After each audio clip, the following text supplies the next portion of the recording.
Good morning, everybody. Um, it is April 9th, and it is Easter. Totally forgot that it was Easter, so not sure how many folks are going to actually show up today. But we are going to go ahead and do this stream anyways. So, for whatever reason, my camera keeps having me look off into an angle. But hopefully, I'm coming through okay. Hopefully, some folks will show up. This is the rescheduled stream that was supposed to happen last Sunday, but my computer had blown up, and so I was getting it fixed, well, replaced with a temporary computer, or I don't know how temporary it's going to be, anyways, but a replacement computer. And so thought I would go ahead and talk about my experiences in creating my own miniatures, both as a sculptor and as a designer. Good morning, Grumpy. I'm glad you could show up, Grumpy Old Slan. Now, is that a slan in reference to the Warhammer slan? The frog dudes? I've always wondered that. But yeah, so I figured I would talk about my experiences both as a sculptor and as a designer, and I'll explain the differences on those between those, and then also sort of what you can expect if you decide to delve into the realm of trying to get your own ideas put into miniature. A lot more options today than there were when I did it. And ostensibly, I'm still doing it, though not as regularly as I used to. And also talk about some ways you can kind of cut some corners, cheat, whatever you want to call it. Hey, squirrel. Let's see. Uh, I am not familiar with that story there, Grumpy. All right, so folks piling in. Figured it was a safe bet that I might have a few folks show up today, but didn't know how many. A lot of the folks in my viewership and my demographic are us old dudes whose kids are out the door, and though we may have, you know, nieces, nephews, perhaps grandchildren. Um, Easter is not as direct a thing as they are for me. I mean, I'll be going over to my brother's place this afternoon to spend some time with his family, have dinner there, and do the Easter thing with my niece.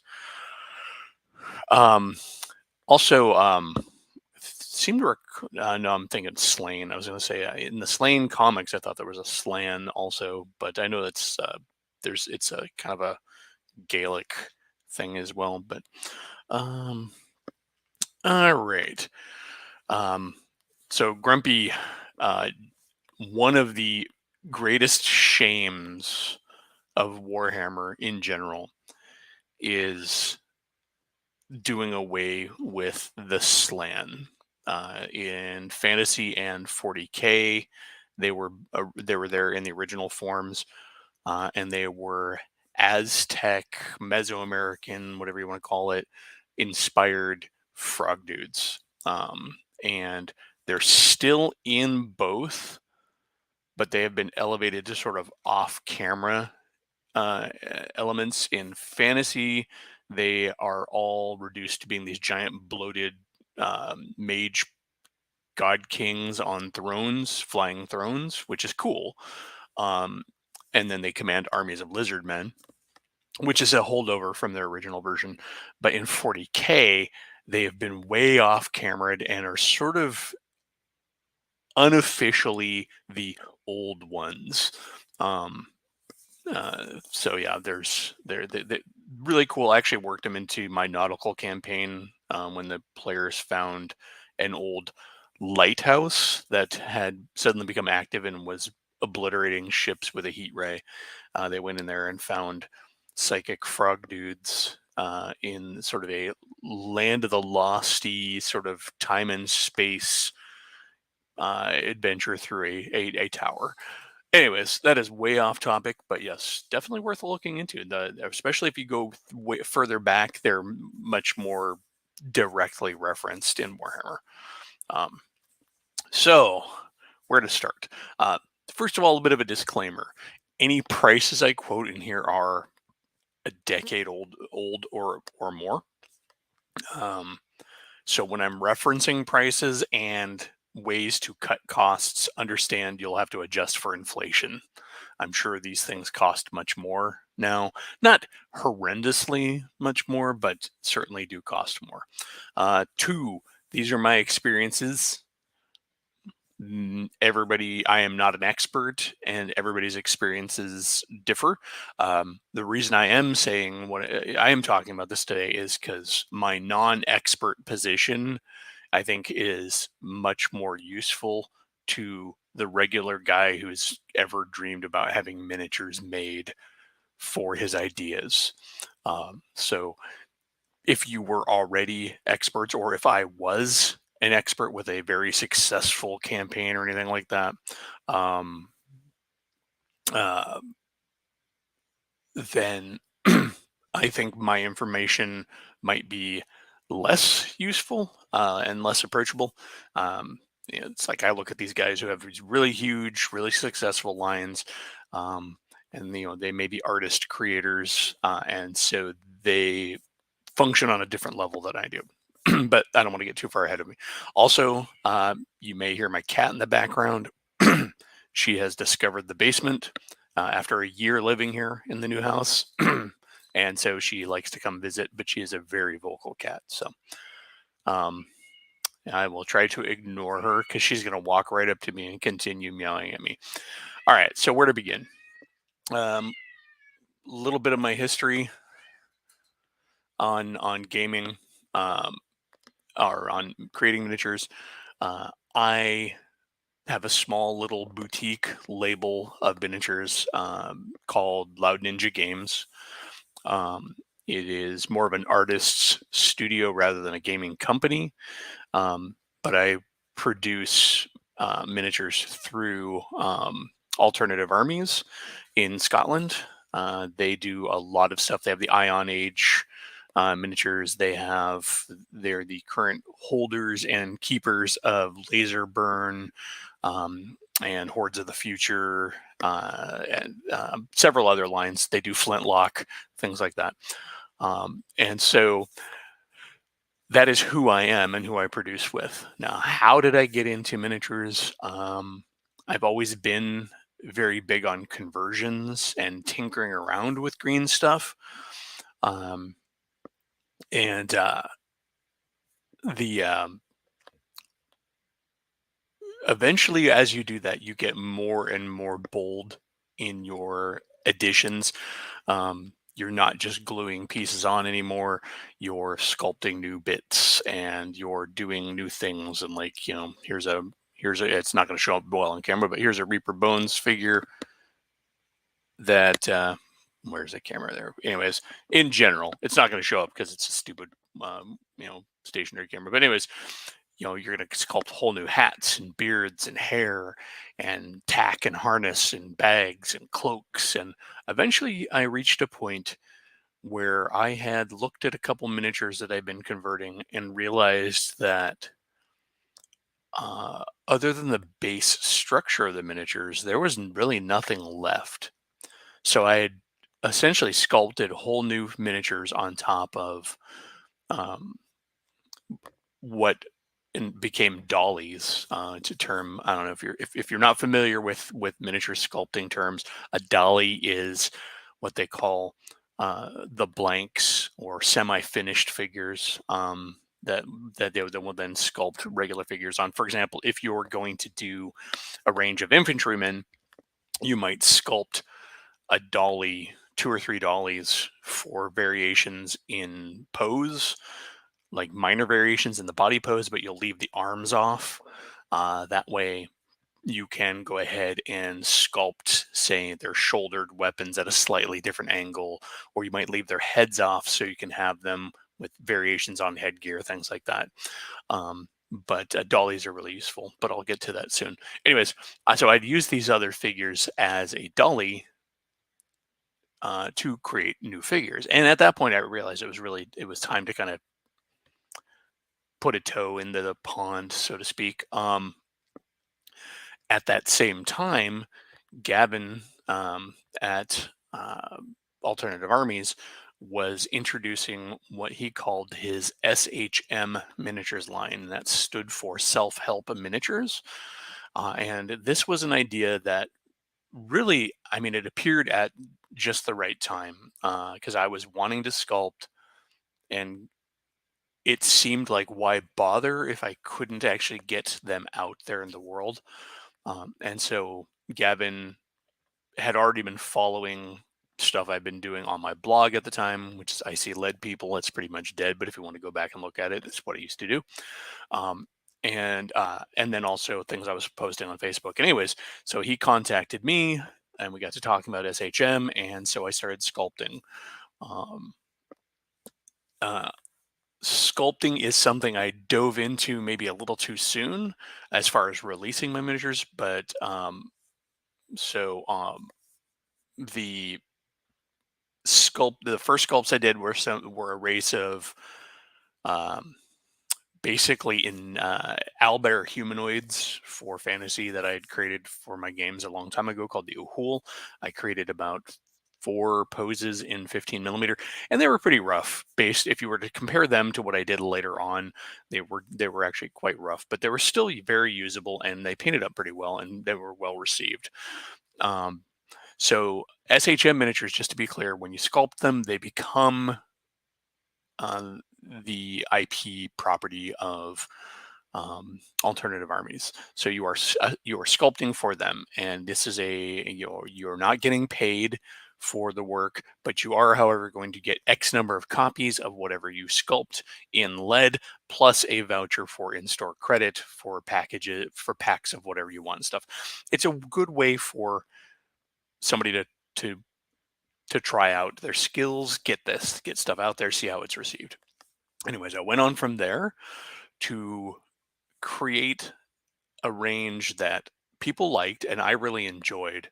And it was something that I hadn't seen much in miniature. And you'll see that this is sort of an ongoing theme with me. I tend to stick to things that don't get done, um, and haven't been done to death. I did a range of mostly unarmed um, spaceport kind of space opera style alien civilians, and there's a whole bunch of them. If you go to the SHM page on um, Alternative Armies, you'll see most of the spaceport civilians are done by me, and that was everything from crime bosses to merchants to ship's crew to I did the various sculpts to where you could basically put together an alien band. I have an alien street preacher, a bodyguard thug. One of the few armed figures is sort of a bounty hunter kind of a guy. But the idea was to do a range of figures that were um, something we don't see a lot of, and that's like just those this kind of creature cantina background characters. And it was a great way to get to know sculpting by playing around with forms and trying new things and constantly keeping my imagination fresh and going. um, Now in that process I created a race called the Prang. It was a one-off, maybe a two-off, I can't remember exactly, but the Prang were um, something that was inspired by an alien race in Farscape, the big frog guys. I can't remember. I think they're called the Shial or something like that. I can't remember their name. The Xiang, I think, is what they're called. Anyways, um, visually inspired by them. And so then I had created that. Meanwhile, I got to be up my butt to try and do something really big, because at this time this new thing came on the scene called Kickstarter. And so I decided that I was going to try to create an entire range of miniatures in 15 millimeter, because 15 millimeter sci-fi was a big thing at the time, or becoming a bigger thing. It's still a niche of a niche, but it was in its heyday. It really this burgeoning growing, really amazing community. If you don't do Facebook's much, but you still do Facebook, the 15 millimeter science fiction gaming group on Facebook is probably one of the best miniatures communities out there. Just really supportive and just open to all sorts of ideas. Um, it's very DIY. But anyways, so Kickstarter came out, and I had started playing around with sculpting. I kind of had a feel for what could and couldn't be done. Uh, and I went out and found a artist to do some concept art, and I found a sculptor to do the miniatures. Ended up having to change sculptors because that sculptor had a very substantial life change and just couldn't do it. Um, that was a failure in sense of delivery. It took a long time to deliver on that because, as I mentioned, Kickstarter was new, and therefore things went wrong. And so I ended up about $5,000 out of pocket on that. Um, and so it wasn't good. Now, still, it produced an entire range of miniatures, and this was the Chewhawk, also known as the Space Raptors, which are effectively velociraptors with armor and guns and vehicles and stuff. Now, though, and I've showed those off before. I'm going to try not to get too flashy with graphics and stuff because I'm kind of want to make this just a talk and not a show off session. So origin story continues. I've gone through now. I did a second range of miniatures, which were actually out of pocket to start them off, and that was the Equine. They ended up being super popular. And then also I did a second Kickstarter for a race called the Yandrasi, which were inspired by the Covenant from Halo, but I won't do a copy of. And so it was essentially the same structure: elites, heavies, and then the little grunt dudes. And then I threw in a couple of extra little tidbits of my own to kind of flesh it up. But I liked that idea of having an alien empire that used specific species for specific roles, not like an Alien Legion style where they all have the same role. They're just different races, but these guys do that job, these guys do that job, these guys do that job, and they all fade together.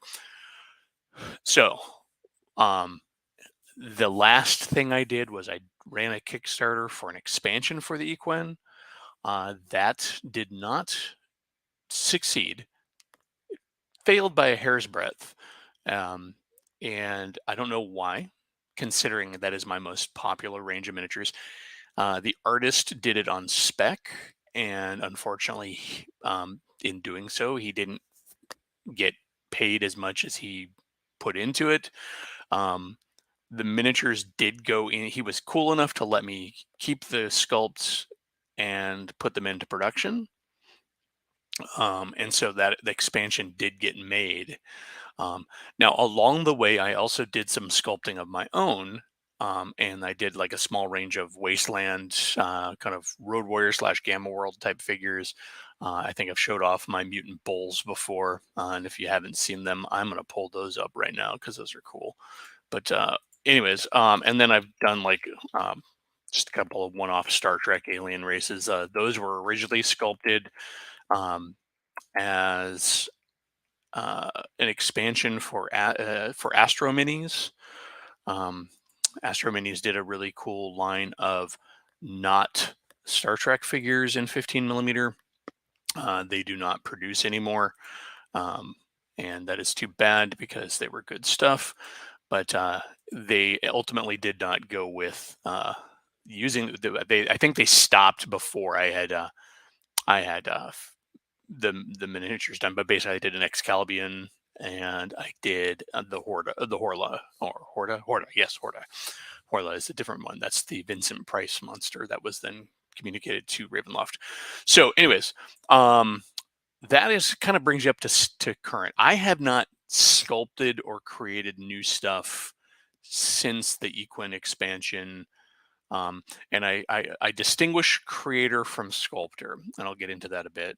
So that's how I got into the business and what I've done. I've created 3 full ranges of miniatures. I've created some little side miniatures on the on the side for little sub ranges.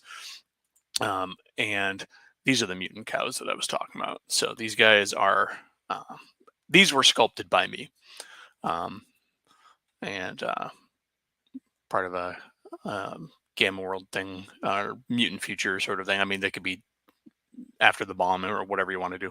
Anyways, um, so so let's see where to begin. Let me start by defining roles. Um, when you're getting into the business, into or going to to get into the business at whatever level you get into, you're in the business regardless. I am not in the business, like I don't have a massive company, but so defining roles, I think first it's important. Are you a artist, or are you a designer? And obviously, as an artist, you are creating figures uh, yourself. And as a designer, I think I would define that role more so as somebody who is coming up with the ideas, coming up with the concepts, and running the show, running the creative process, but who is then finding talent to produce the mechanical elements and the artistic elements of that process. So, um, and then um, another good another good term for that would be a producer. Actually, I think that might actually be the better term, although designer is often thrown around because artists. But the role is much more like a producer of a movie. A movie producer rarely does the work himself. He knows about the work, he knows how it works, and he gets the money together and he finds the ideas and he puts them together and he can guide the process. You're sort of a director producer, head of the studio, yeah. If you are thinking of yourself in terms of studio, yeah. But either way, your role is either going to be as the talent, as an artist, or you're going to be designer, director, producer, art head, project director, whatever you want to call it. um, those two can cross, and many companies out there, especially independent companies, are run by artists who then produce their own work. So my experience has been more as with the latter, and so I'll kind of talk to that more. So what do you need to do? um, I find that the best thing to do is to first of all have a solid idea. Vagaries and limited notes really do not do well with artists unless you're really lucky and can find an artist who can work from ephemera. um, have a concept, write down descriptions, key points, elements you want to capture, napkin sketches, doodles, whatever artistic render you can manage is going to go miles towards your final product. Now, if you can afford it, find a concept artist. And a concept artist does not need to be some grand artistic renderer. Uh, you just need somebody who can really put a more defined edge to your ideas. My Equine, the final Equine that came out, ended up being very different from some of my early sketches. If you go from my early sketches through to my later sketches to what the concept artist came from, they started out looking much more like salamanders, and then later on ended up much more reptilian. Um, and that was a good thing because that salamander design, um, would, I, anyways. So you're going to find talent who is then going to produce your art. So that art you can then hand to your sculptor, and concept art that's solid is going to help your sculptor um, immensely.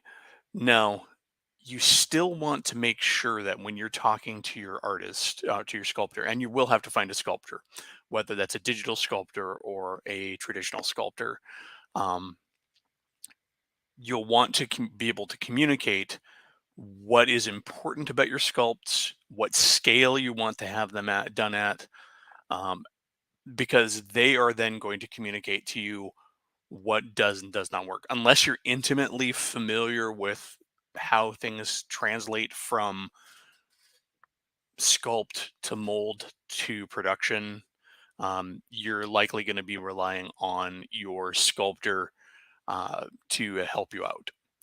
A good sculptor will know.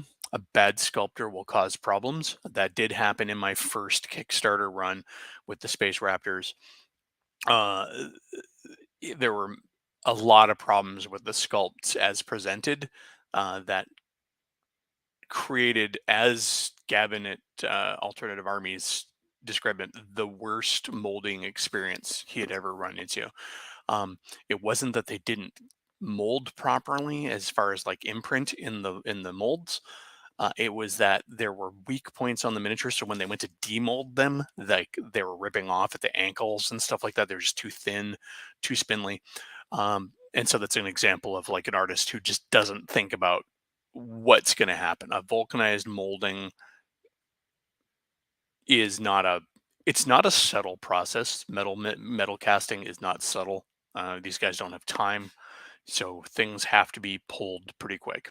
Anyways, so once you have your sculptor, um, you're looking at a good chunk of money per sculpt. At the time I was doing my stuff, the prices I was quoted was about $100 per 15 millimeter human sized. Space Raptors are not humans, but they're roughly the same size. Uh, per 15 millimeter human sized miniature was about $100. Um, you figure a standard pack of 15 millimeter miniatures is about six figures, six individual miniatures. Um, and then you can do the math from there. How many different troop types do you need? What do you need for your group? If you're going to do bigger things, you are likely going to pay more. And there's a lot of subtleties that you'll discuss with your artist, with your sculptor over that, because certain things are going to push push the numbers up a bit based on the level of technical work that needs to be done. Things with sharper edges that are cleaner, like robots and vehicles and stuff like that, are going to be priced differently than just an infantryman with some web gear and some minor pieces of body armor. Robots and mechs and machinery, large pieces of machinery require a little bit more work, usually to keep them neat and clean, especially in the traditional sculpting. Um, and so then from there, once you have that base price established, and I guess I need to take a step back. I kind of jumped the gun there. So once you have your concept and you have the art for what the individual race is supposed to look like, if they're going to be wearing armor and carrying weapons, spend some time to have those developed as well. I have an entire style sheet for the weapons for the Equen, for example. And I had weapons uh, and armor designed for the Space Raptors and for the Yandrasi, which are the kind of um, Covenant inspired race. Think about your pack composition. Pack composition is going to be what's in your miniatures pack per pack, and how do you want to arrange that? Um, because this is also going to inform how many individual sculpts you have. Also, consider your market. Um, if you're going for army-sized, large force things, in a lot of individual poses may or may not be that important. Um, it's on a big sea of miniatures with squaddies doing squad things. There's only so many poses that really make sense. You want to avoid that raw Partha idea where they're doing the disco poses, where their arms are all up in the air and doing crazy shit, or the look over there, sir pose. Um, and, and then because your pack composition is going to inform how many miniatures you need. That's kind of the point I was trying to make there, because that then leads into something I was going to go into. So, for example, with the Space Raptors, I made a pack. I made all the packs 6 miniatures, and each pack. So the pack 1 and pack 2 complemented one another in a way that um, allowed people to play with their their their to play with the squad formations based on different rule systems. So, and you never know, unless you're designing for a specific game, you never know how they're going to get used. So a lot of games, a lot of people favor, big 10-man units. Some people like 5-man units. So with my Chewhawk, with the Space Raptors, the first pack was all riflemen. It was 6 different rifleman poses, and the second pack was 6 different poses, um, or 6 different poses, 2 squad automatic weapons, 2 heavy weapons, and 2 NCOs, or leader types. And so this allowed you to take 2 packs, and for each 2 packs, you could make 2 squads, because you'd take 3 riflemen from pack A and 1 of each heavy weapon and 1 leader from pack B, and put them together into a 6-man squad.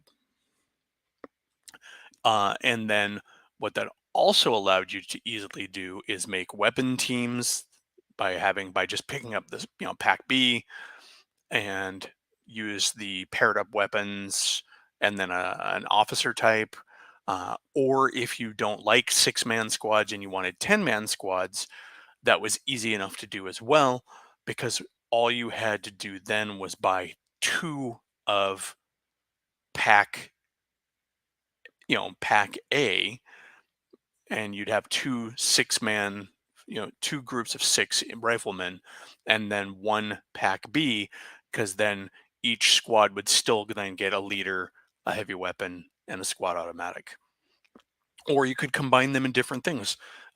Let's say but the point is that you want to consider how you see them getting used, um, because that's going to inform your packs. Another thing that's important here is in your development of your design is to make sure you have an internal logic to it, um, because that helps guide your design decisions. Um, know know what you're sculpting, who they are, what they're about, um, because that is going to keep you from kitchen sinking your force. And I'll get into some of the arguments you often hear and some of the foibles later on, but the kitchen sinking is one that really bugs me. Um, so, anyways, so you have your pack layouts. You then talk to your sculptor. You've set a price point per sculpt. Now, here is where some negotiation will often happen. Um, if you're going to be doing a lot of sculpt with the same sculptor, you might be able to get them to come down a little bit per sculpt. There's a certain rhythm that that you can get in sculpting that makes a large body of work less labor intensive. But also, here is where you can start looking at places where you can cut corners, um, and not in terms of quality, but in terms of cost. So I guess cost cutting, not corner cutting. So I mentioned earlier in sort of the preamble, about using the use of dollies. If you're going to be sculpting the same thing over and over and over and over and over and over and over and over and over again against an entire range, get some dollies done. It's a little bit extra up front that'll save you a little bit down the road, because you're effectively getting X number of miniatures sculpted minus arms, usually, and maybe minus heads, depending on what you're doing. Um, get weapon masters done, and then you will need to have an extra step then of getting those molded and cast, and then getting those sent off to your sculptor. Often your sculptor already has resources to do that because they're doing it anyways, so they might already have a guy. Um, so what that can do is, so for example, with my Iquin, the Iquin, use of dollies cut the cost per sculpt down by about 25%. Um, I did have to have the extra work done up front, but considering I was planning on doing a quite expansive range, and I did indeed continue to use those dollies even into the later expansion. Um, that investment paid off, uh, and so um, the you got your price point set. Then you're going to get your sculpts done. Um, this is a process of review and constant communication. Um, Artists are going to often have different terms for how often they will send you work in progresses. And if you demand too much work off of them, they may charge you extra because it's time. They got to take photos, they got to do all that. But keep in contact with your sculptor. A good sculptor should be giving you chances to proof their work, because the last thing you want to do is get to the very end. Um, hey, Jason, Mecha Studios is here. Um, you don't want to get to the end of the project and realize that they did things horribly wrong, and it was not what you wanted. Um, because that is a bad conversation to have with an artist. Uh, so get your sculpts. Now you have to find somebody to produce them. A couple ways you can go on this. You can spend a bunch of money and get spin casting material, spin casting tools and setup on your own and do it yourself, which for the average person I don't suggest doing. But the best way is to find companies out there that do casting for other people. And surprisingly enough, these are usually companies that already have their own miniatures range. Alternative Armies does this. Um, Old Glory does this. And there's several others, but like Zombie Smith does this. Um, and of course, we're talking only at this point traditional sculpted miniatures. And then you're going to have molds made. And then the molding process is you have to have a master mold, which they'll fit like one of X number of things in there. And they can fit so much per mold. And molds come in different sizes. And this is important to know as well, because molds from one size spin caster can't fit into molds from another. Um, you don't ever own the molds, really. Most companies keep their molds proprietary because they all have a different way of venting and fitting things together that they don't want to share. But you own the masters, you own the miniatures, and so then you're going to pay X amount per mold. At the time I did mine, it was about $100 per molding, so $100 for a master mold. And then your master mold will create the master miniatures, which will then go into production molds. Production molds hold about twice as many miniatures as a master mold because the walls on a master mold have to be heavier, I guess, because for master casts you're going with a crisper, more solid detail with a heavier metal, more solid metal, um, because they're the masters. Uh, and so then you're looking at labor and metal costs for the actual spinning of your miniatures. And right now, that's kind of a weird thing because metal prices are skyrocketing. Um, Unfortunately, the prices that you can ask for miniatures are not going up at the same rate as the cost of production. 15 millimeter miniatures are woefully underpriced. The community in general is not willing to budge on pricing for 15 millimeter miniatures one iota. They're just there's a weird artificial devaluation of 15 millimeter as the cheaper alternative, and therefore it kind of gets there when you, especially when you compare it to what companies are asking for 25 millimeter, 28 millimeter miniatures. um, In terms of cost of production, the only real difference there is metal weight.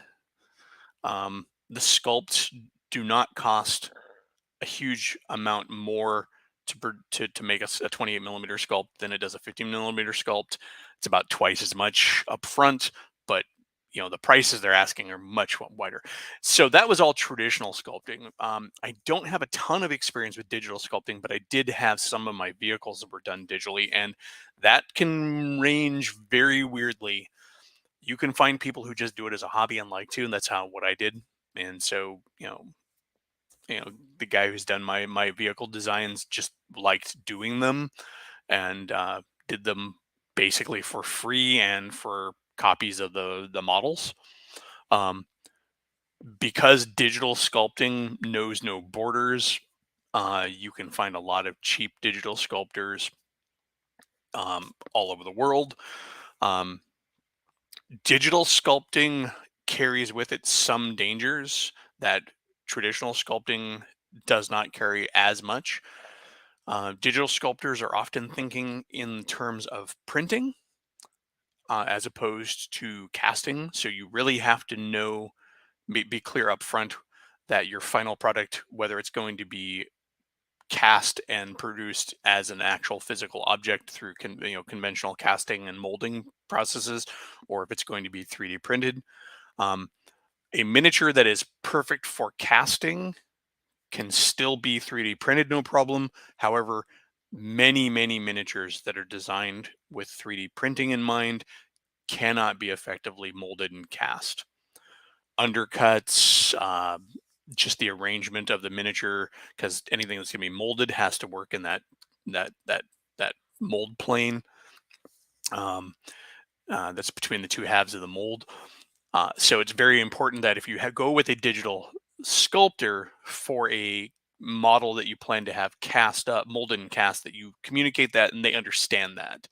Um, the best places to go for that are going to be people who have sculpted traditionally, who have then transitioned into digital. Folks like Patrick Keith, Jason Wiebe, those guys are kind of bigger names. They've sculpted for Reaper and stuff. They have their own lines. The guy who does Redbox, whose name escapes me at the moment right now, um, Sean Harrison. He does Wolf's Head now.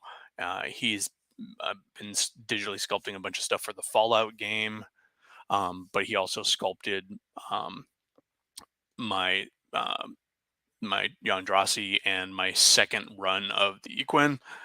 Um, he's switched all to digital. He switched to completely digital now, but I like working with him because not only is he a sculptor, but he has also been a molding and production head for both GW and for Privateer Press. So he really knows he knows the production level, the artistic level, and now all of this. Not to mention, he's just really good to work with. He can take a very vague idea and come up with some good stuff on it. So, anyways, that's a bit of a plug. So that is the how you get the miniatures made.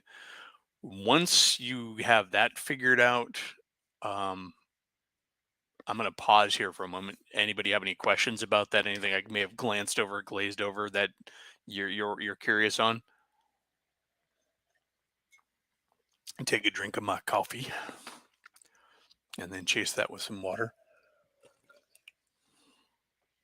Because yeah, I that's a lot of information. I know that I just spewed out, and so certainly if anybody has questions, I'd be happy to go ahead and field them, and then I'll get into talking about some of the other aspects of producing your own miniatures range. All right. So I will address questions that come up as they pop up, and nothing's coming up immediately. So once you have your figures figured out, pun intended, completely, you have to consider how you're going to go about selling them. And there's two ways to really go about this. You can do it yourself, or you can have somebody else do it for you in varying degrees. So doing it yourself, you could still have another company produce them for you, or not produce them, but like manufacture them for you. That's the term. So you have You have artists, you have producers, and then you have manufacturers. The manufacturer is the one making the molds and running them for you, if you're doing physical models. So you can completely run a small miniatures company out of your basement, your garage, your living room. You can kick your children into the street and use their rooms. Um, who would I recommend for molds? Old Glory is still out there. I don't know if Fortress Figures is still doing stuff. They were a good one.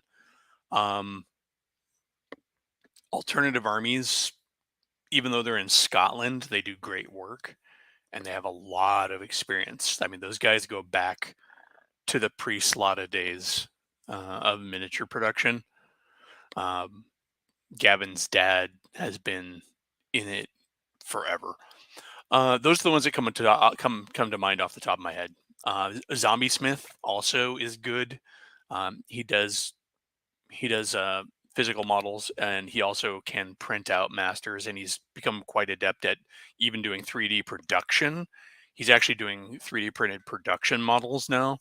He has a huge printer bank. Um, so where was I? Yeah. So how do you go about it? So if you've got a place to sort miniatures into bins and and you've got the time to bag things up, um, and you've got the time to run the social media presence and to maintain a website and to handle all the mail orders, cool, do it on your own. You will have direct control of your revenue stream, which allows you to flex and bend in terms of creativity and where your money goes. Um, if you do not have time for that or a place for that, which was my situation, and then you find yourself a partner.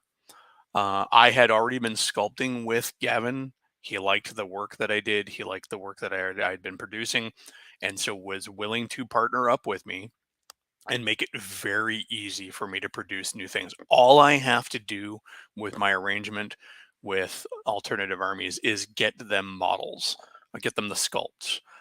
They take care of the molding, they take care of the web presence, they take care of the sales, they do the manufacturing. Um, and I don't have to worry about coming up with that money up front. Now, I only see 30% of my gross um, revenue from that, of my sales from that. But when you consider everything they're doing, it's worth it. I mean, I don't make a ton of money off of it. Unfortunately, my ranges have never sold well enough to allow me to then turn the money from what I made into producing new miniatures. That's tricky. Um, that's kind of what stalled my company out. Um, but that is a way you can do it, and you can come up with different degrees of that arrangement. Somebody else could just do the storefront for you, and you still pay for the molding and the manufacturing upfront.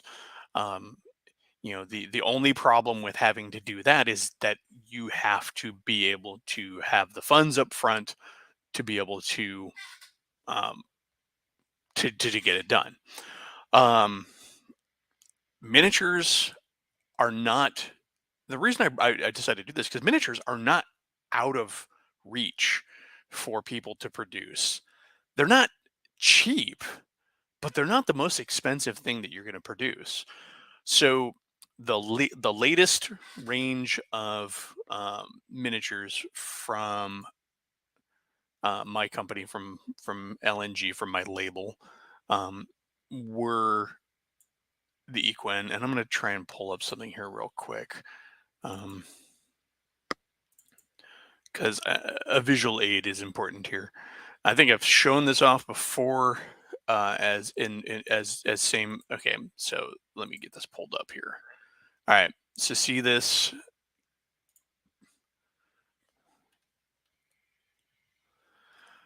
What you see there is $2,400 worth of work.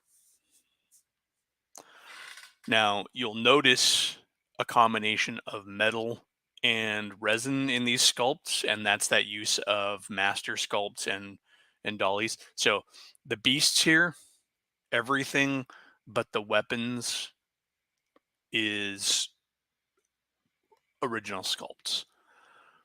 On these guys here, you can see the missile launchers and some of the scoped rifles. Those are based off of master casts, but the sculpts themselves are original sculpts. These guys here are using the dollies. These guys here are using the dollies and master cast weapons.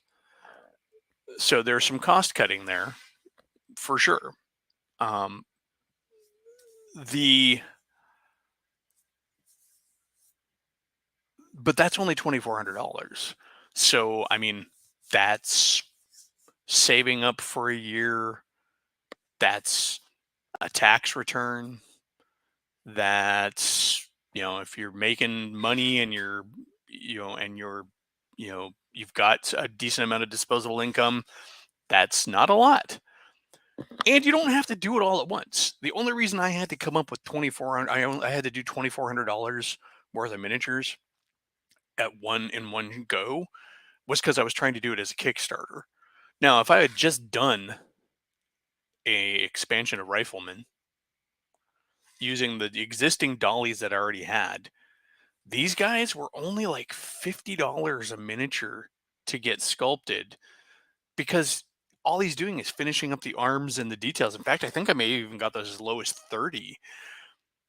So, that's, what? You're looking at, $180 for a pack of miniatures. So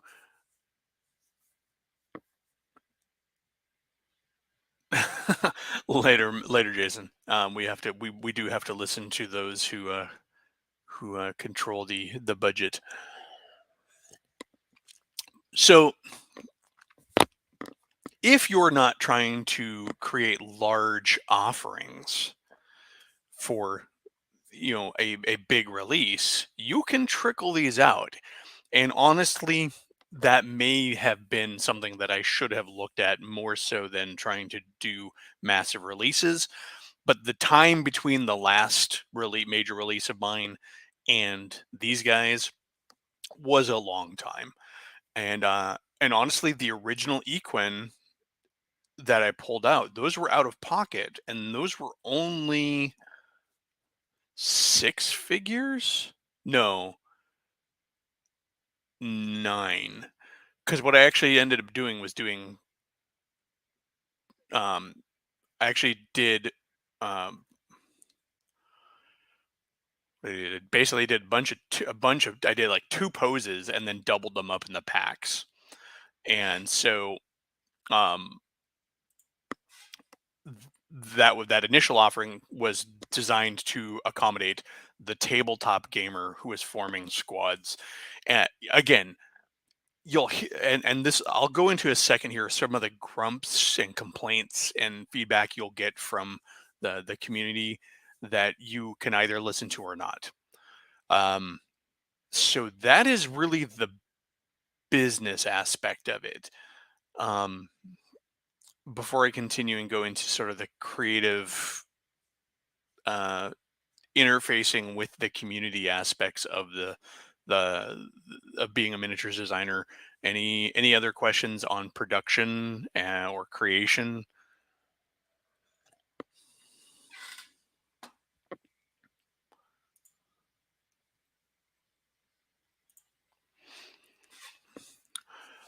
All right.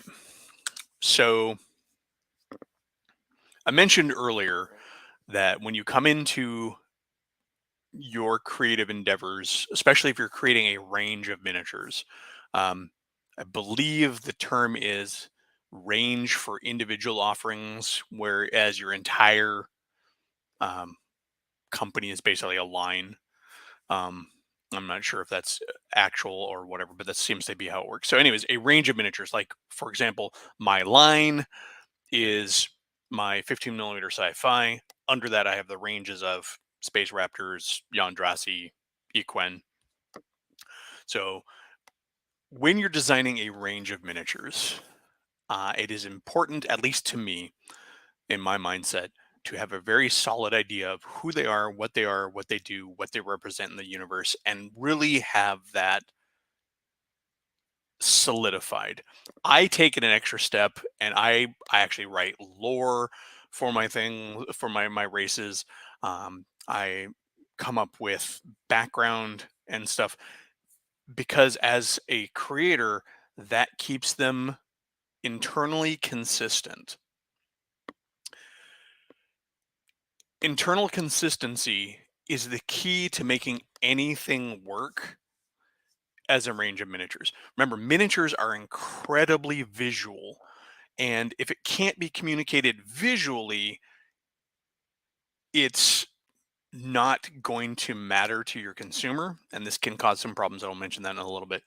Um, but having that strong idea will help you then create that visual interface point for your figures. How the end user, the consumer, interacts with them and perceives them. So I'm gonna pull these guys back up. So if you look at the Equen here, the Equen are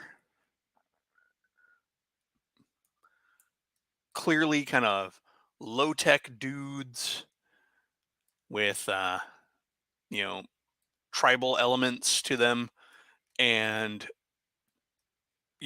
some haphazard equipment, and they've got four eyes and little spiny things on their backs, and what does all of this mean? um and that's all stuff that I came up with when I was designing them. I can tell you exactly why they have four eyes and exactly what their tech level is, and more importantly, what is the purpose of the range. So for the Equen, it was one side of an asymmetric war being fought in a sci-fi setting. I was inspired to make them by constantly seeing aliens portrayed in miniatures ranges as high tech to at least same base tech as the humans, all the way up to high tech ultra tech, or absolute primitives. So we either basically had same as us or better, or Ewoks. And I like Ewoks, so shut up. But the point being is that you know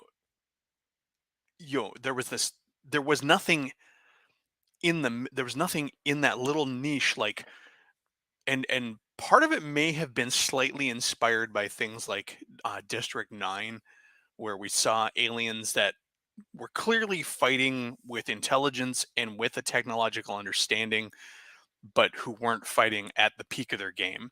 And so for the Equen, the little backstory that I cooked up in my head was that they are one half of this asymmetric war that you can have with any other miniatures range, because all my miniatures ranges are created system agnostic, although they're starting to get the Eli Arendt or Loud Ninja Games cinematic universe feel, because there's been some crossover slowly but surely, basically just using weapon masters in the different ranges to show that they've got a hold of each other's gear. Anyway, so the Equen are one half of that asymmetric war. They are alien militia. And so in designing them, I looked at real world militias. I looked at real world tribal groups that use modern weapons and kind of use some of that to inspire them. But ultimately, I knew how I wanted them to feel and to fight. Uh, for the Space Raptors, they were another high tech alien race.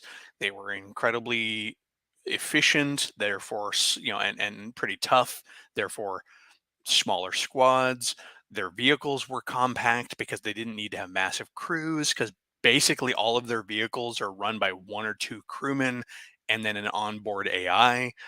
Um, and you'll also notice the Equen don't have any vehicles.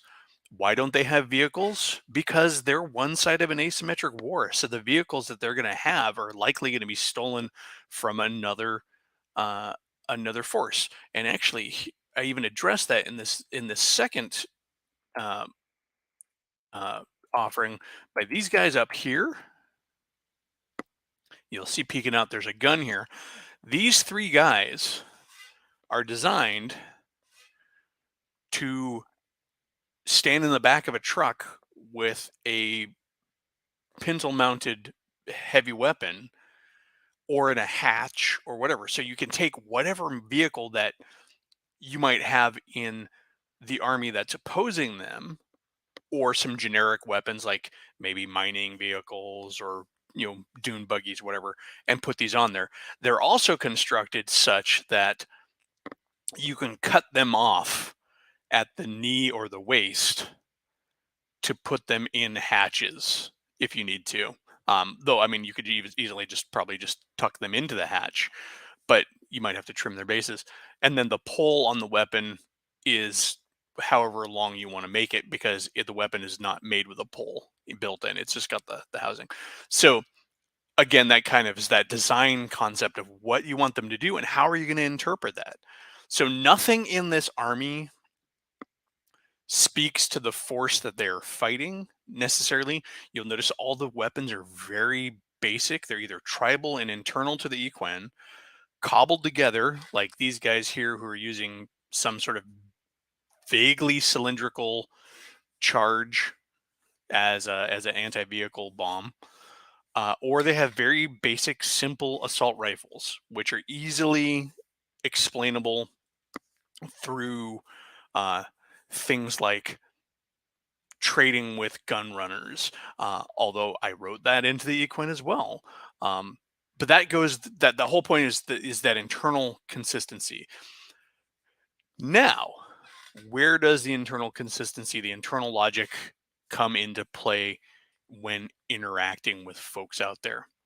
There is this weird desire expressed by miniatures gamers time and time again that essentially reduces any offering you bring to a science fiction setting to the equivalent of a Vietnam or World War II era US Army force. You will have people complain, and this is me just speaking business wise. If this is how you want your miniatures, cool, that's fine. But I'm just saying, if you're gonna produce miniatures, you're gonna have somebody go, well, you know what?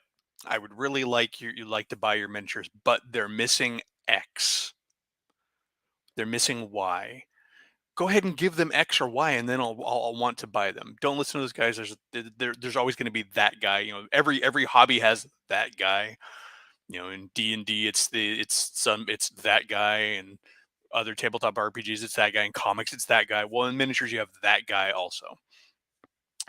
And so, through this dialogue that I've run into with these folks, essentially every force ends up being just like a modern military force, regardless of what the concept is. So, for example, with my Space Raptors, the Chewok, they don't have missiles, or at least on their infantry, they don't have rocket launchers. And I was told, why don't they have rocket launchers? Well, it's because they have a plasma cannon. Well, what about indirect? Well, most infantry fired rockets aren't indirect weapons anyway, so what does it matter? They have missiles on their vehicles where it counts, but they don't need them in man portable weapons. Um, you know, I've also had, like with the Yondrasi, force composition is another one of those points where you'll see people complain. Complain isn't really. I don't like the word complain. Let me change that word. Will have concerns or hesitate in considering your product. With the Yondrasi, because they were designed with with different alien species for fulfilling a different role in the military, a specific role in the military, that seems to have been lost on a lot of people. I received lots and lots of comments about, I would love to buy your range. I'd love to buy these figures, but I don't want, like they only wanted one race and to be able to fill an entire army out for that one race. So like I'd buy it, but I can't build a whole force with just the Horgosi, which is the big heavy guys in there. Well, you're not supposed to. The Horgosi are supposed to be the assault troops that back up the baseline troops, who are then both supported by the elite troops. They're all different species.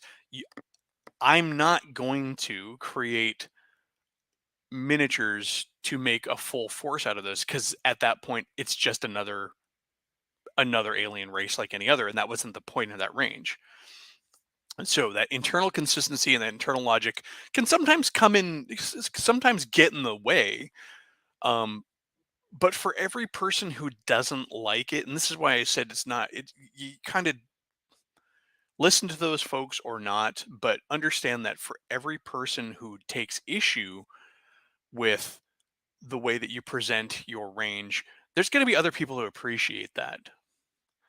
Uh, there are people who like the fact that the Yondrasi are built up like the Covenant, um, from Halo. Although they're different, I have giant, battle suits, and I have like skimmer vehicles that kind of are like the Staps from Star Wars and stuff like that. But because again, I didn't want it to be an exact copy. I mean, shit, the army has mecha, but and the but and that kind of so I mean that's one of the things you're going to run into, is sort of that naysaying. The other thing to be very aware of, is that when you're presenting ideas to folks, you're going to get a lot of people going, "Man, that's the best thing. I'm going to buy the crap out of those," and they never will. So for everybody who said, for like every person who says that, you know, for like every 10 people who say they're going to love your miniatures and buy the crap out of them, you're probably going to see maybe five. Because we're all a bunch of ooh shiny people, but often our desire to buy things outweighs our ability to buy things, or something else may have caught our attention. So timing is a thing. Don't draw out the release of an item too far. Um, that invites two things: people getting tired of your shit and just giving up. There's a couple of miniature companies out there who have never released miniatures that they provided painted catalog pictures of over a decade ago. Let you soak that in. They went through the trouble of having the miniatures sculpted, molded, manufactured, found a pro artist to paint them, bothered to post pictures of them telling people that they were going to come out, and then never released them. That's on them. I mean, if they got that kind of money to blow, awesome. But at the same time, if you do that enough, it's going to shake confidence in the company. The other problem with waiting too long is that if you telegraph your release too soon, and somebody else has the ability to manufacture faster than you, they might scoop you and get their release out before you do. Uh, there have even been cases of companies that produce things so quickly, and I'm not going to name names, but if you know, you know. There's been companies out there that have released full ranges so shortly after people just simply announced that they were coming out with something, or showed their first previews, that they have had to have been sitting on those ranges waiting for somebody else to generate interest and then releasing them. There's no other excuse. You cannot get a range of miniatures made and released fast enough to, like, Sunday, company A says, "Hey, we're going to come out with this range of blah blah blah." Tuesday, "Hey, here's this company B is like, "We have this entire range of blah blah blah." And you're like, "What the fuck?" Let's see. So, RW Bishop, am thinking that miniatures would sell better when presented as a supplement to a game. Does it sound right? Uh, yes. It has been my experience that if you have some sort of rules system to push your game, even if you're partnering with another company's rules, that you're likely going to give, it's likely going to do better. While there are plenty of people who love system agnostic miniatures and just like to buy stuff and make their own stuff, you are not hurting yourself by giving your release context. And that's why companies like One Page Rules and stuff, for example, while their main bread and butter is producing miniatures to compete with other companies initially, they've started doing more original stuff. They released a set of rules to go with that. I've seen people partner with companies and like just do like a real quick supplement for their miniatures range using a rule system from another company.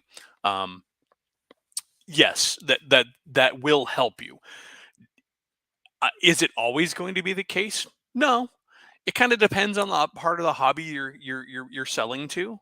Like for me, I sell to the 15 millimeter science fiction community, which is notoriously DIY.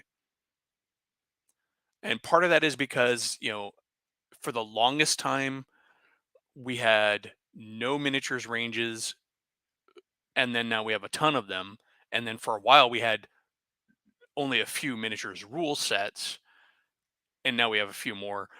And so it was really more a matter of they already had a miniatures rule set that they were going to use these with, anyways, because the earlier 15 millimeter sci fi miniatures rule sets were open.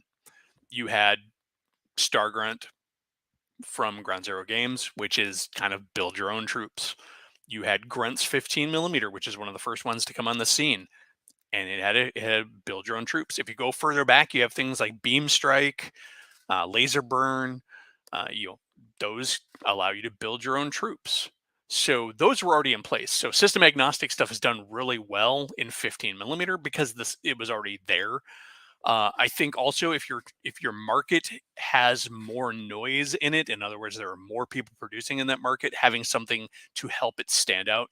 You'll see a lot of the digital offerings are going so far as to create like whole fifth edition D&D supplements or adventures to go with each of their monthly releases, and that's because they're marketing towards those 5e players, or maybe they're not, but if they can capture that market, then there's extra sales. Plus, it gives the 5e people, you know, maybe I don't have a use for a lobster hydra. Totally off the top of my head, I don't know if it even exists. But if you give them an adventure that features a lobster hydra, then they may be more inclined to invest in your lobster hydra and go from there. Um, let's see. So we're into the second hour here. Uh, some things to avoid when designing miniatures. All right, so I like to focus on aliens, alien races in 15 millimeter sci-fi. 15 millimeter science fiction or alien races in general in miniatures have often been relatively uninspired and basically fall into the rubber suit human category. There's a reason for that though. And I've kind of created in my head this sort of dynamic interaction between, on one hand, the alienness,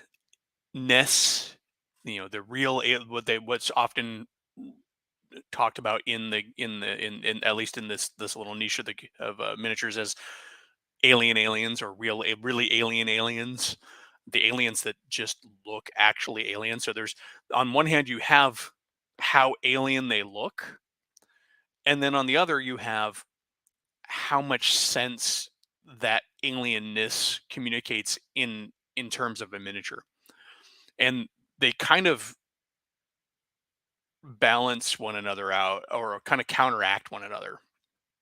So if you have an alien that's really alien, right? He's likely not going to read very well, and people just won't know how to use him. You know, you know, he's got no arms, no legs. He's got some sort of weird implanted globe weapon, and he just kind of hovers along. Looks like a big gas jellyfish. Cool, super alien. How do I use him in my game? What am I even looking at when I look at the miniature? And remember, miniatures are a visual medium, um, and so they have to communicate visually. Uh, because while you may have internal logic, unless you're writing a supplement or doing a big bunch of social media, that's a real quick aside. You can do a lot to sell your idea by accompanying your release information with your lore. Like when I released the Equine, I talked about where their weapons came from. They're weird, inwardly curved scythe blades they call hoolies. Um, they have their little breechcloths, which are called zakuts, and how they relate to their religion and their lifestyle. And I mean, I talked about why they had four eyes. I talked about, I mean, you know, I you can release that and get people to understand it, and that'll help. So, like, if your alien is really alien up here, and people are like, "What the hell do I do with it?" and then you start releasing some media stuff, you might get up to here. Anyways, you can then balance that out by two things, two axes, kind of. You can either make your alien less alien and therefore more immediately accessible to your user, or you can actually increase the familiarity of the other aspects of that alien. So, like I mentioned before, a big gas bag with no arms, just kind of floating around with some weird attached globes and orbs that are weapons, equipment, sensors. Is that his eye? Am I looking at his genitals? I don't know what, you know. But however, if I take that same alien, maybe make him a little less alien, give him some tentacles or some other weird manipulators, and then I give him gear that is less alien and is recognizable as gear. So maybe he's still a big gas bag, but now he's got some tendrils that he can manipulate things with. And he's got a web gear harness that's fitted to his anatomy, but still like around his body, and from which are hanging magazines or energy batteries that then feed through a power cable to a weapon. Or his weapon is no longer just a faceless globe, but now he's got two tentacles that are holding a rod that has the weird globe at the end. Now we're starting to read like something. Um, and so you got to be really careful when you're designing aliens and crazy shit that it reads as if it has a purpose. You will have somebody out there who will buy any alien you produce. There might be only two of those people, and it's not going to be a very successful range. So you need to make sure that you balance it out. The other thing to avoid, and I hate it, and this is just me. So if you love it, great, and it can be fun some places. Is just because an alien species looks like an animal doesn't mean their vehicles are going to look like that animal. There's this weird battle cry, this rally cry that if you produce cat people, they need to be cruising around in thunder tanks. And if you know, you know. Or you know, sometimes you can get a little bit of that in there, but I try to make it make sense. Like with the Chewok, the Space Raptors, their battle armor, they have power suits, run on two legs, and it has a tail sticking out the back. But it doesn't have a big old raptor neck looking around, and it doesn't have little hands up front. It has little weapon arms up front, and then it has big old cannons and stuff on the back. But the cockpit is a big like almost egg shape, um, to fit the whole alien in there, because having a neck out on armor is vulnerable and dumb. The tail is there because as raptors, that is how they would reflexively steer things, and it was just a matter of like how would a pilot of a battle suit with raptor anatomy be best off piloting his battle suit with that use of his tail being able to flex and balance his maneuvers. Their jet bikes also steer with their tail. When they jump into their jet bikes, there's the fairing out the back of the bike is hollow and their tail goes in there and they steer with their tails because that's how they naturally steer. Does it give it a slightly dinosaur look? Yes. Is it flying around with a giant dinosaur face looking like Grimlock's, lost cousin? No. And you know that's rant mode, gripe mode. I mean, if you want to do that, that's fine. But there's a weird. I mean, we don't drive around in cars that have like where the hood looks like the face of a gorilla. No matter how ape related we are, we're not. Our vehicles don't look like our anatomy. They'll want. I don't know how many times I've had people go, "Well, you should have giant T-Rex mechs for your space raptors." I could, but one of my big design tenets, going back to internal logic and making those design decisions, was that I did not want them to be Saturday morning cartoon dinosaurs. Saturday morning cartoon dinosaurs was defined to me as those things like Dino Riders and like Transformers and the aforementioned Thunder Tank kind of thing. There's a place for that, and those are cool, and I love them, but it's not here. So yeah, I mean, your stuff when you're making it, those are just some design things to consider. Also things to consider is if you want to make money in miniatures, especially in like science fiction miniatures, make at least one range of humans. Near future science fiction humans, there are a bazillion of them, and evidently the market is strong enough for those that people keep making them. There are at least 4 or 5 different ranges of neo-Soviets and future Brits and future Americans and all of that. So if you want to make easy money in a miniatures range, make one of those. I haven't made one of those. Maybe I should, but I just can't bring myself to. Gribiel Slan.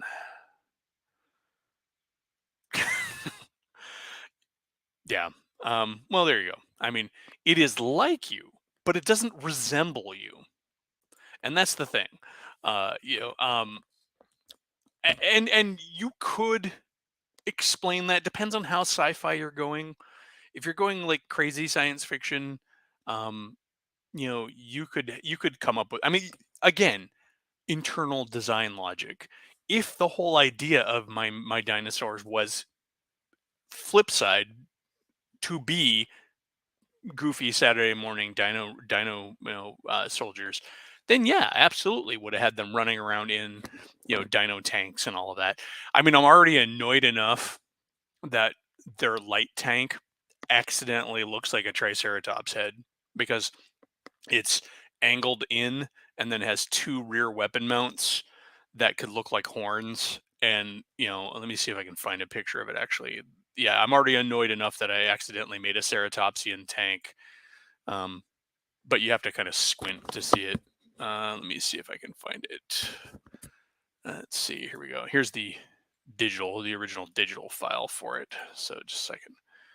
One of the original concepts. So yeah, you could kind of make a case for this. I mean, it looks like it's got a couple of nostrils up here. You got these 2 weapon mounts, and actually it can mount 2 of these. And so you know, you know, it accidentally looked like a triceratops. This is a weird design concession. This tells you how long it's been. This was made in a day and age where home printing wasn't really a thing yet, and uh, printed masters were expensive, and they often charged you based on how much material you used. So my early designs were hollow shells with a bottom plate that would then be glued on um, before they went in for molding because it was cheaper. Um, would not do it this way anymore. Have actually converted these models into one-piece models now. But yeah, it's the things we had to do. Not to mention the master for these tanks cost me something like $300 to get printed for a vehicle that's like that long. um, yeah, so we've come a long way, baby. Um, but yeah, so I don't know. That's about all I have to say. Um, other than um, yeah, I mean, I can't think of anything off the top of my head to say more on the topic, so I'm going to open the floor up for more questions. Looks like we only have three people still here, so unless the counter's wrong, but I hope this has been useful. Um, it did actually score me some kind of fun jobs, like I mentioned earlier, the prang that I had done just as so I did a one off of the prang in my SHM range, uh, and then later I did the prang were really popular. There's a big call for the prang. They're still really popular. So I did a full range of raiders for them. I think it was like 10 sculpts. Um, and that was kind of tricky because that was 10 sculpts that were all um, one offs. Those were so popular that Gavin then asked me to create a range of government troops for the prang that would be like their official army as opposed to the raiders. Uh, to being made part of the Ion Age universe, which is awesome because essentially I created a new race to go into their flagship game, one of their flagship games over at Alternative Armies. And so for that, I created some masters and some dollies, like I talked to about before, and that went really well. And I actually have a whole bunch more dollies and master weapons around that I could make. Um, um, I can make more of them, in fact. So every so often, if I have an idea, I can also sculpt it. I have a bunch of ideas that I still haven't finished for that. Um, but yeah, it's let's see, absolutely. Being asked to create a range is good. Trying to remember, did I get paid? I can't. I think I got paid in store credit, or something like that. I can't remember if I actually got paid for that job. Um, I think it was just so jazzed to do it. And honestly, at the time, I mean, Gavin's been so good in supporting me both as a creative individual and dealing with my artist personality over the years, um, and then just helping me out that I probably did it for minimal compensation, just as a thank you. Um, I can't remember. Did I get paid for it or not? I don't think I did. I don't remember negotiating any terms. Um, I'm sure I got something for it. I mean, I got sculpts, obviously, but um, yeah, it was cool. But at the same time, they do stuff for me all the time, and can't complain there. Um, let's see. Any more questions? Anybody? Anybody? Um, I guess a good question is like, has anybody? I mean, for all the four of you that have watched, has anybody here ever actually tinkered with sculpting or anything like that, or ever wanted to get a miniatures range produced? I mean, if you've ever thought about something, maybe I could give you some pointers or tips. You are absolutely correct. However, it does pay for new toys. So, but no, I think that's kind of where I was coming from. Honestly, just having an opportunity to make a full range of miniatures for alternative armies was probably enough. Let's see. Actually, I can pull those guys up, I think. Let's see. Iron Age 15, Ion Age 15 mil. I always want to say Iron Age, but I know it's not Iron Age. Prang. Okay, cool. Does he have any collections? Uh, let's see. That's the monthlies. Here we go.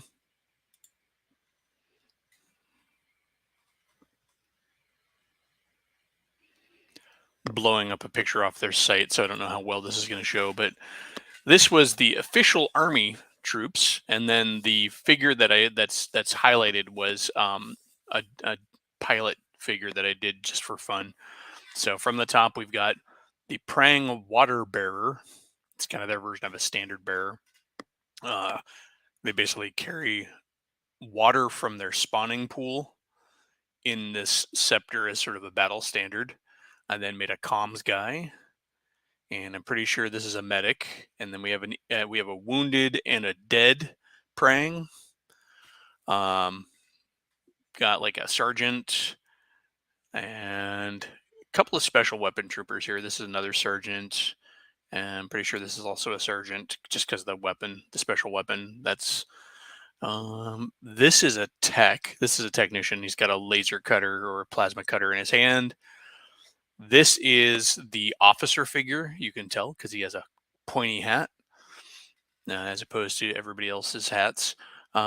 Several rifleman figures, one without a helmet, couple without a helmet, actually. This guy, I'm not quite sure what the pose is on this guy, and I think this is actually one that had to be fixed in production because his arm ended up being spindly. Let's see, we got another. This is like an NCO or maybe just a rifleman pointing, because he's equipped like the rest of the squad. We have 3 types of heavy weapons. And then this guy's got the same weapon as this guy up here. So that's and then you got the pilot. But yeah, that was the range I sculpted. I sculpted on request. And then prior to that, I had done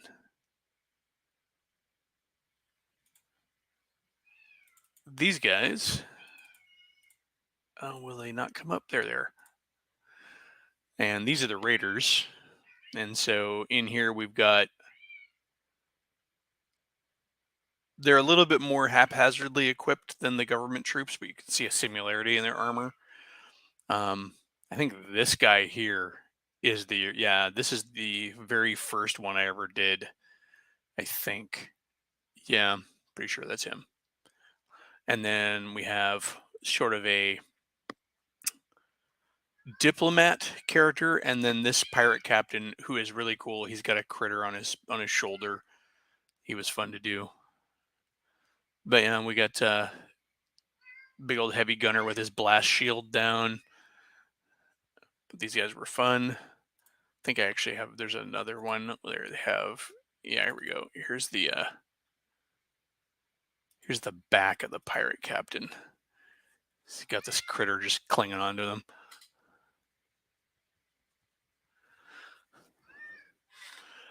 What's funny, RW Bishop, they're bigger than a 15 millimeter figure. They actually stand about 20 millimeters tall because they're supposed to be just big old honking, beefy space toads. I like this guy here with the power sword and pistol. And you'll see that they vary in facial structure. One of the things I like to do is give them differences. Like this guy's definitely puffed up and this guy's not, but so they have, some of them will have smaller heads than the others. But yeah, that's the Prang. That was fun one to sculpt. But so yeah, I'm in the process of actually having some new vehicles put out for my Space Raptors. I had a crap ton of digital designs that I had been just sitting on and we never got made because remember me mentioning back in the day when 3D printing was expensive and not something you did at home. But now that everybody's got printers and like even Gavin has master printer in his place, I can get them made. And so my Space Raptors are going to be getting hey, it's a good idea. A good demonstration here of something. So remember me talking about designing things with cost cutting in mind. I'm going to show this off right here. So, and the reason I'm doing this is a good demonstration. So, with the Space Raptors, I wanted to do a support vehicle, an aerial support vehicle. So here's a parts list. You will see on here that we have landing gear up and down. We have a tail turret, anti-personnel guns, anti-material guns, missile pods, and then this dropship hull thing here. So, and here's the top view. Now, you also notice that none of the Chewok vehicles have actual open canopies. It's because they are masters of using pinhole cameras and don't need them. Um, here's a side view of it landed. So you'll notice the tail gun reuses the guns for the anti-personnel guns. So the anti-personnel guns have little round bases, little turrets that they sit on. Think of like the automated gun turrets, where there's a very minimal turret effect. And on the front here, there's two little holes that they fit into. The tail is just a mounting that fits two of those little turrets on it. So you have a twin gun turret in the tail. It gives it sort of a weird kind of like earwig sting tail kind of look. But that was a good example of reusing parts. Another example. So this is an example here of how to make one design turn into two. So the bottom of this thing has socketing to allow you to put allowed me to put either as a player ability to put in there, or we can produce it this way. Get down, cat. No, no. Sorry, the cat's trying to jump on the computer desk. Anyways, this is a troop compartment that mirrors the APC for the ground in these doors drop down. I call it race gate deployment, because Chewok are all necks and tails, and so having them go into a vehicle and then having to turn around and exit out the door they came in was just a nightmare in my head logistically, of them getting tangled up inside the vehicle. So they go in and they kind of, each trooper in the 6-man squad sits in one door, and then the door drops and they can all deploy simultaneously.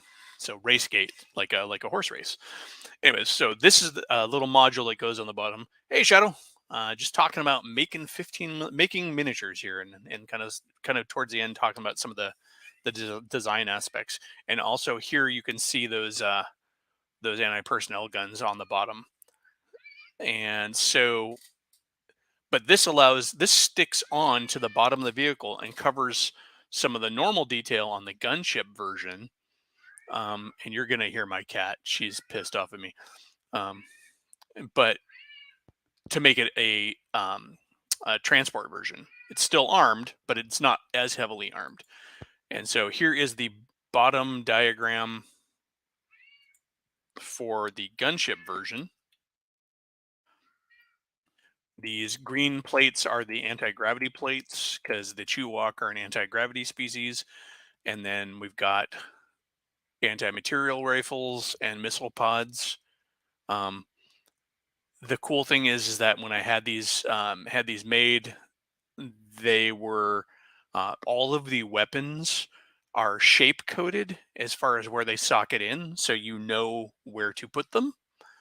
And anybody could undo that, but for ease of end user assembly, they're shape coded.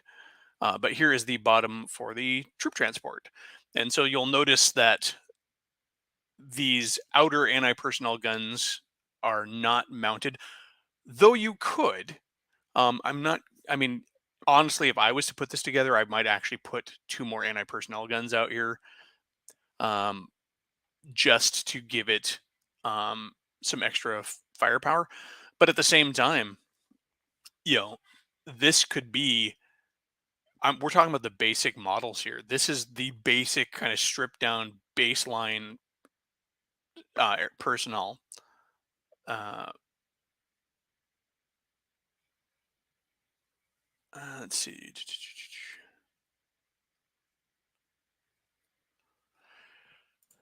Um, Totally different topic, and I do like action figures, but miniatures have sort of replaced them in my life. Let's see. So, but you could do a fully armed version of this that it was also a troop transport. You could still put the missile pods and the anti-material guns there.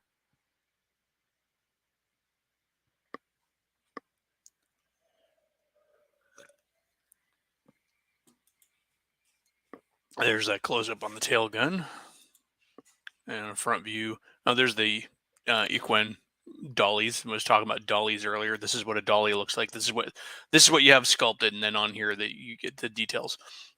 Anyways, um, my cat is being super annoying. Let's see any other good examples. Things to show. Uh, I don't really have any other examples. I mean, think about the geometry of your aliens, I guess, when you're trying to make them. A good example of one that is really kind of a pain in the butt is something like this. This is a real quick sketch of an alien race I was considering that I don't know if this is the best figure to do in miniature because 8 limbs and a long serpentine body is going to uh, be really tricky to cast. And effectively, each miniature, with the amount of metal that would go into this in terms of 15 millimeter, each miniature would count production wise as like 3. So if you're going to build a force of these, it'd be pretty expensive. Uh,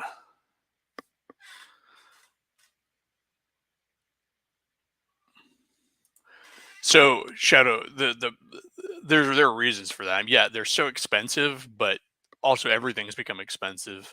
If you were to do an inflation analysis for what they cost back in the day, but also the market's shifted. Not many action figures these days being marketed to kids because they go outside and play with your GI Joes in the dirt pile. Market has disappeared, and it's more uh, old nerds with bookshelves full of collectibles that they're targeting nowadays. Um, but yeah, a model like this, that's another thing to consider when you're making miniatures. I've There's a company that makes a really cool alien species that evidently doesn't sell very well, and the reason is because they're two-part models in 15 millimeter.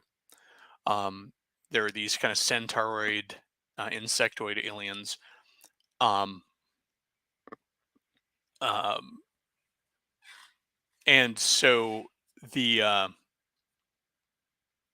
the problem with those figures, like I was mentioning, is each for every one figure you buy, you are going to then be paying effectively for 2 because the upper body and the lower body is essentially as much lead as a single figure in 15 millimeter.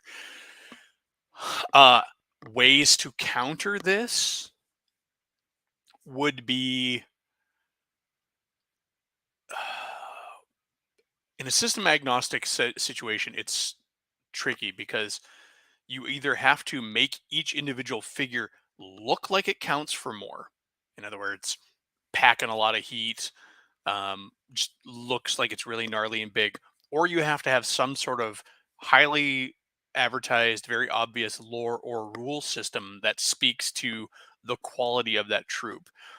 Because at the end of the day, if we're assembling forces, and let's just say we're doing 10-man squads, for every 10-man squad of humans, I'm buying 10 figures. For every 10-man squad of these aliens, I'm effectively buying 20 because they're all doubled up. Something like this guy on the screen, you'd almost be paying for 3 figures per model.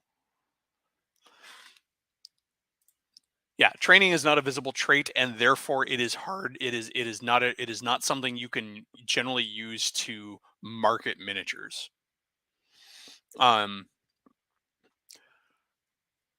in the content without context, it's hard to market.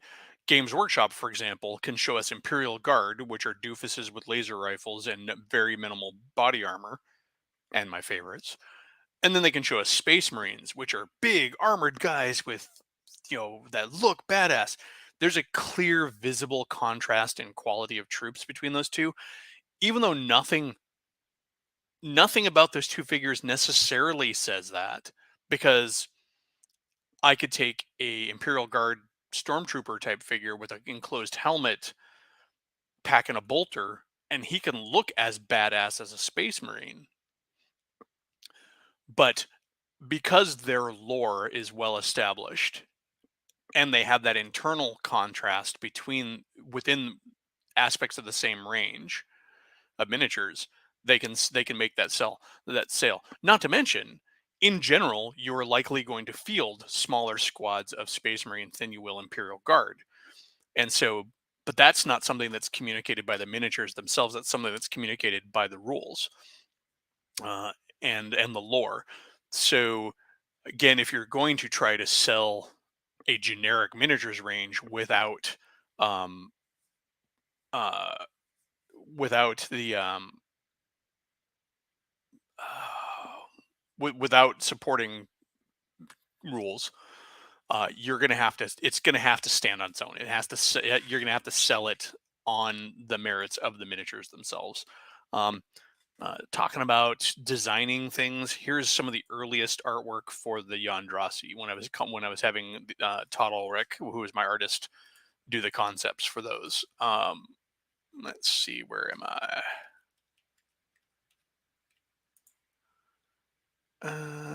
Let's see. Let me get this on screen here.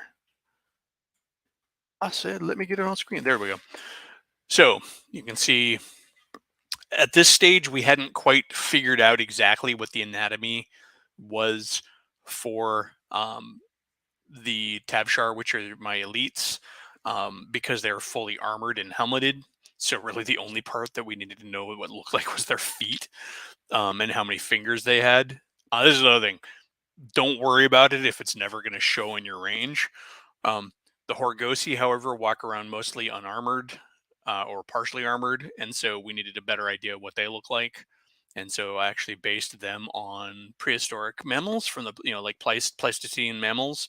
You can see, and then my version of the grunts are these little guys called neeks, which are effectively little tough-skinned, arid environment space monkeys with tusks, and that was some of the earliest art. But from here, this is where it began. We went through various iterations of this and talked our way through it, and eventually came up with. I think I actually have a picture of the three races together. So many of my stuff's all over the place. So let's see.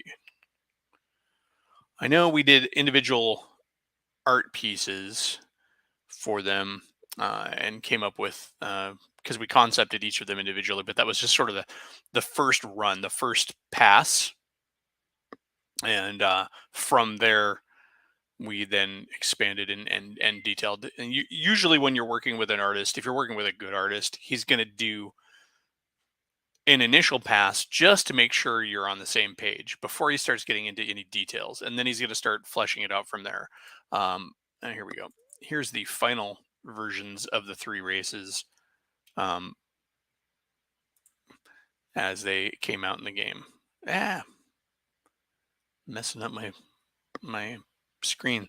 So yeah, you can see we have the Horgosi with their less armor and their giant hatchet guns. They have big old assault rifles with a built-in hatchet. The Tavshar have plasma guns, and plasma guns also double as melee weapons because they can hold a plasma blade at the end of the weapon. So they basically have a plasma bayonet. And then these little dudes have armor and pathetic little guns, and you know are essentially the grunts for the army. But yeah, that was the final, and we went through like various iterations, concepting along the lines for here's a Horgosi front and back. And this is neat because it's animated. He did this for me, which is super cool. He can show the it shows the different iterations of the back details. Um, Ultimately, we didn't go with the hose aspect that you can see there because it would be kind of fiddly to sculpt. Um, but yeah, it's pretty cool. So let's see. Um, Trying to think of other things to say. Um, Here's a project we did. This is a completely modular. This never got released, and really I should. Um, in these days, this is a completely modular hover vehicle range. One vehicle chassis that can be used, well, two technically, because there's a long and a short. But the neat thing is that it can be used for everything from uh, tank hunters to engineering vehicles to command vehicles to a IFV, uh, all the way up to um, you see over here we got a bench seating arrangement with some footboards, and that was a design that was designed. It was to carry 5 light battle suits into battle, sort of a battle taxi. They would sit on the outside of this and be jacked into this vehicle, the center part, which is a charging station, as they're being carried into battle, and then they would deploy. But we went and we got, this was the whole idea was, well, let's make a range that could just completely be used to make any vehicle, any light vehicle you would want in your military, and look like it all came off of the same vehicle. He even went so far as to go ahead and detail these all. Um, if I was to revisit this today, I'd likely have him do an undercarriage for this that was tracked and wheeled also, so people could have every version of the vehicle. Not to mention, when I was looking at this, um, so dozer blades and hover vehicles seem weird. I mean, it's science fiction, so you can kind of excuse that, because I mean, a lot of people are like, well, how are you supposed to do a dozer blade with an air cushion vehicle? Well, Hammer Slammers have no problem doing it, so we didn't either. Let's see. Yeah, here's the IFV hull that goes onto this thing. Um, Pretty sure uh, this fits onto the back of this front chassis part. Yeah, that's how it was. It's really cool designs. He did a lot of fun work on this one. I enjoyed it. But anyways, at this point, I'm just kind of rambling, and we're coming up on the end of the hour, the second hour, which is as much as I can do. Real quick, and open it up again to questions before I go. I hope again that this has been informative and useful, if and possibly even inspiring, uh, because again, miniatures ranges are not overly expensive to make. Uh, if you go the 3D printed route, they're even cheaper because you don't have to worry about production. You are just creating miniatures, STLs for people to buy, and then they're responsible for production. Uh, you can also go two routes. You can actually do STLs for those who, because we're entering into a weird part of the market, a weird market now, who's like, physical models, psh, I'd buy those if you were there just selling STLs. And that's a shift. And that's the other thing is like, but you can also, but there are also people like, I don't have a printer. I don't want to bother with a printer. That's a whole other hobby into itself. I can't be bothered with. And that's cool. I'm kind of in the middle there. I'm like, I want a printer. I really like the concept of printing. At the same time, I'm kind of afraid to get into it because I don't know if I have the time and the dedication and the attention span to get into all the nitty gritty of it. So you could actually release a range that was sold as STLs for those who wanted to print it, but then also make sure that all of your STLs were um, uh, able to be cast, and you could do physical models, whether that was in resin or what. Thank you, Squirrel. I appreciate it. Um, yeah, for example, I have a range of spaceships that's getting made that are based after an old set of woodcraft ships that I had done. I just wanted to make up a bunch of ships, and I made them out of woodcraft components. Um, and so those are getting done as digital, and I'm considering if they are suitable to be cast, because we didn't really start with the idea of them being castable, just being printable. But if they can be cast, then I might have them done as resin cast models, and that way people who don't want to mess with printers and but still want a cool space fleet can do that. That opens up a can of worms too, because I'm kind of in a partnership with another company, and so I want to make sure that they're okay with me selling STLs for things, because I don't want to, because it could be considered undercutting business.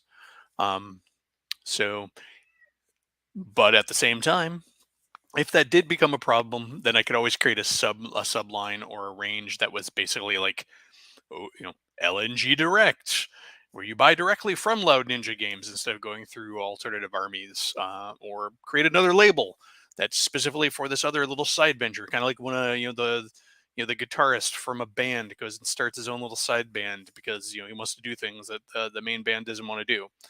He's still creating competition, but usually he's producing something slightly different enough to where he's not. But yeah. So, anyways, this has been my journey through and my experience with and the wisdom I have gained with miniatures. Final note on Kickstarters: if you're going to think about kickstarting a full range of miniatures, um,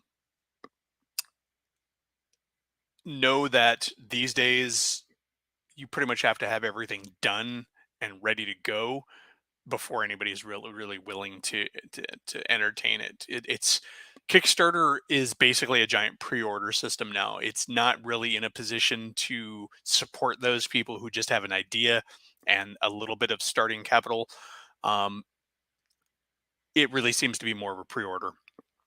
My original Chewok range, which was successfully kickstarted, successfully, I still ended up out of pocket on it, was done with concept art. All I had at the beginning of it was concept art. The Yondrasi were also similarly done with just concept art. That time has passed as far as Kickstarter goes.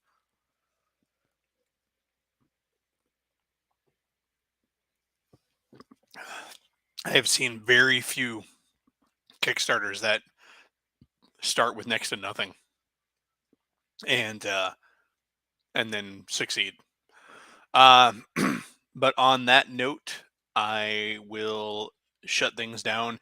If you think of other questions, by all means, post them in the comments on this video after it's posted. Yeah, and I will answer all of them.